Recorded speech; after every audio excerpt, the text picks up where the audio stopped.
Syria is a big mess, and it seems that the United States is trying not to get involved and keep the peace. But how many Syrian civilians must die before President Obama feels the need to intervene? Since the fighting broke out in late March of 2011, a total of 20,000 people have died. 20,000 people are a large number of deaths, and we really need to do what is morally and strategically right for our country, which is to intervene.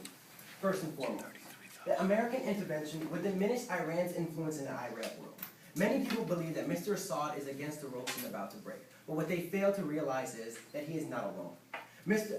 Iran has showered aid on Syria. According to some, even sent advisors from the Islamic Revolutionary Guards Corps to assist Mr. Assad. Iran knows that if his regime fell, that it will lose its most important base in Iraq and the Arab world and a supply line to pro-Iranian Hezbollah militants in Lebanon. Iran knows exactly what it's doing. They know that if Assad falls, their attempt to be a dominant force in the region falls as well. Iran has so much influence in that region that if we are able to push them back, it will be a successful United States. We will be able to save lives and push them out of this region, which is a win-win situation for the United States. The second reason why we must urge President Obama to intervene in Syria is because a more muscular American policy could keep conflict from spreading. When the United States says something, countries listen. America is the longest standing superpower left, and if we put our foot down and say this is going to stop now, it will. Like my senator on my side said before, the United States is taking initiative to intervene, and other countries like England and Great Britain will follow suit. The United States needs to use our military skills and use them for a cause, unlike the Iraqi war. We actually are proving something. We're saying if you kill your civilians, you do not belong on the face of the earth. Syria's incident has already caused strife between Iraq and Lebanon, and the Turkish government has even accused Mr. Assad of supporting Kurdish militants in order to inflame tensions between the Kurds and Turkey. All Syria is trouble, and if we end this, we can prevent a full-out war in this region. Finally, we can end a terrible human rights disaster within Syria and stop the exodus of refugees, which is creating a burden on neighboring countries. America, according to the World Bank from 2011, a total of 20 million people live in Syria. And already 6 million people have left for neighboring countries, CNN has reported. This is creating a lot more havoc in this region, which is unnecessary. The president stated he will prevent and respond to genocide and mass atrocities. And now he has the perfect chance to do so. He can avoid a full-fledged war in this region. He can push Iraq. He can enforce a more muscular American policy, and he can even push back Iran's influence in that region. It's obvious that President Obama needs to intervene immediately. Thank you. I'm speaking for a second. With what you stated in your speech so far, is there a possible military increase into Syria?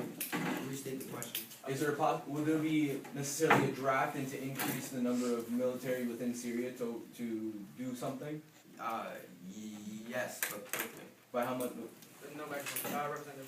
Thank you. Senator, how long would a supposed war in the region last? If you're causing, I don't know what you're saying, but if you're saying that the United States against Syria, maybe as long as it took for the United States to go into Libya and secure their region. Thank you. Representative. Thank you. How do the Syrian people feel about United States intervention? They most likely will want the United States to intervene and stop the government from harassing and killing their fellow civilians. Representative, briefly. You stated that we have a chance to go in, unlike the Iraqi war, and prevent massacres in civilian targets.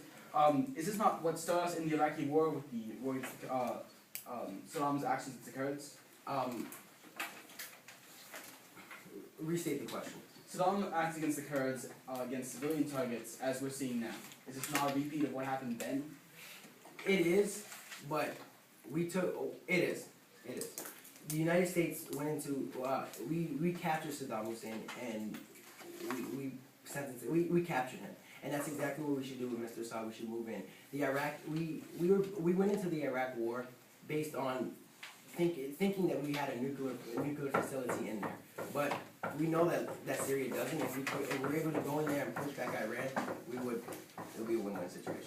All right, 2 quick notes. Please note back and forth and try to keep questions and answers as brief as possible. Is there a motion on the floor? Motion to extend questioning by senators to 30 seconds. Is there a second? Second.